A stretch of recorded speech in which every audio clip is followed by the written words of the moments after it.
In this lecture, we're going to talk about maturity models. These are focused on software development, but they can technically be used elsewhere. And we use them to see how mature are we in formality and optimization of our processes. The first one we're going to look at is CMM, Capability Maturity Model. It both gives us insight into how good are we at what we do right now and what can we do to improve to get to the next level. The CMM model uses 5 levels, level 1, 2, 3, 4, and 5, and level 5 is where we want to end up. That is the shining goal in the horizon. As we level up, as we get more and more organized, the processes and the outcomes becomes repeatable and predictable. Level 1, that's initial. All of our processes are undocumented, they're driven by an ad hoc need for them, they're uncontrolled, and they are in a reactive manner. An ad hoc really just means as we need to or whenever it is necessary. Nothing is defined, we don't have processes for anything, we don't have a roadmap for where we want to go or how to get there. It is a very chaotic and unstable environment, both in terms of processes and also a place to work. I have seen shops like that. If they manage to finish a product, then most times it is not on time, on budget, or to specifications. But as we do this more, the better we get. We get a little better, then we get to level 2. That's also called repeatable.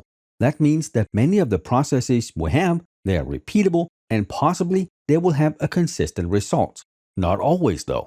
Our process discipline is still not very rigorous, and that just really means we don't have all the processes in place and we don't always follow them. And you can maybe envision this like building a house. If you just go out and start doing stuff, you don't plan anything, you don't really know how to put in doors or windows or floors, well then the end product, the house, is probably not going to be very nice. That's level 1. Level 2, here we have some processes. We put the floor in before we put the cabinets in, but not always. And we don't always follow the plan of how to put the floor in. Now we get to level 3. Here we are defined. We get a little better again. We have a set of defined and documented standard processes that are in place and they're being improved over time. In level 3, we may still not use them enough. Our staff might not be used to them. We might not use them for everything, which means our users are not that good at using that process, and the processes themselves may not have been validated to function in a lot of situations. If we go back to the house analogy, well then we have processes in place for building almost the entire house. They're good processes, but they're not perfect yet. We can still improve on them, but we don't always use it. We don't make sure they're used on all house builds, and our teams are not completely comfortable using them everywhere. Which then brings us to level 4, managed or capable. At level 4, we use process metrics. That means that we can measure how well we do, and we can see proof that the actual processes are being used effectively across a wide range of operational conditions. We have tested our processes across multiple environments. They're sustainable, but we're still refining and adapting them. At level 4, our users also have experience with those processes in multiple and varied conditions. They know what to do, and they know when to do it. And then the promised lands, level 5, optimizing. At this point, we're pretty much good at everything. We have the right processes in place, we have the right training, people have used the processes in a wide array of scenarios, they're comfortable using them. So here, we move into optimization, because there are always little tweaks and fixes that we can do to make the processes both more efficient and more effective. And since I've had students who are not completely clear on the difference here, being efficient is reaching a goal with the least amount of wasted time, money, or effort. Being effective is successfully producing the desired result. So efficiency, least amount of wasted whatever. Effectiveness, success, we reach the goal. I don't think in my work life I have ever worked in a shop that was level 1, and I've never worked in one that was level 5. I think most of them have been 3s, maybe one place was level 2, and I think one place was probably level 4. For the exam, you probably don't need to know every level in great detail. You need to understand that it is a progression, and maybe understand how the levels over here on the graph to the right is. Level 1, initial.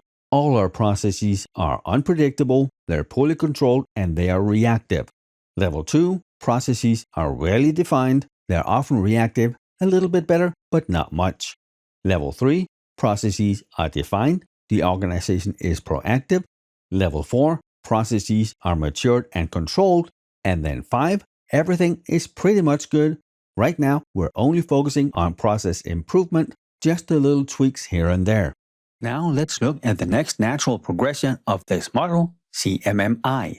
And the only really change to the name here is integration, Capability Maturity Model Integration. That is made by the CMMI Institute, and that is part of 𝗖𝗚𝗏, the people that make the CISSPs, 𝗔𝗚, CDP-SE exams, and others. So the real change here really is that CMM is focused on software development, whereas CMMI can be used for any project, division, or the entire organization. And as I mentioned, it really just is the natural progression of CMM. CMMI has 3 main components. The maturity levels we just talked about for CMM. It also has process areas and practice areas. The maturity levels are very similar to CMM. They're named slightly differently, but in their essence, they're almost the same. We have initial, managed, defined, quantitatively managed, and optimizing. Since we just covered the equivalent on CMM, we're not going to look more in depth on the maturity levels for CMM. So let's move to the process areas. CMMI has 22 process areas. That could be project management, configuration management, risk management, and they can be the key areas within our organization where we need process improvement. If we look at configuration management, we would find that in maturity level 2, managed. Risk management is maturity level 3, and project management can either be 3 or 4. If it is 3, it is integrated project management. If it is 4, it's quantitative project management. And each of the process areas fall into 4 categories. Those 4 categories are process management, project management, engineering, and support. So if you look at the image over here on the right, you can see that configuration management, CM, is in the support category, and it's maturity level 2. And just to be clear here, no, I don't think you need to know that configuration management is maturity level 2. It's much like anything else you need for the exam. You need to understand what it is, how it works, why we do it, when we do it, where we do it, but it's not going to be specific and ask configuration management, which category is it, or which maturity level. And then next up, we have practice areas. Practice areas gives us guidance for improvement, and they are the individual practices within the process areas that gives us specific guidance on how to improve that specific process. We can either have generic practices, they apply to all process areas, or we can have specific practices, they are unique to each process area. So general applies to everything. Specific might only focus on configuration management or project planning.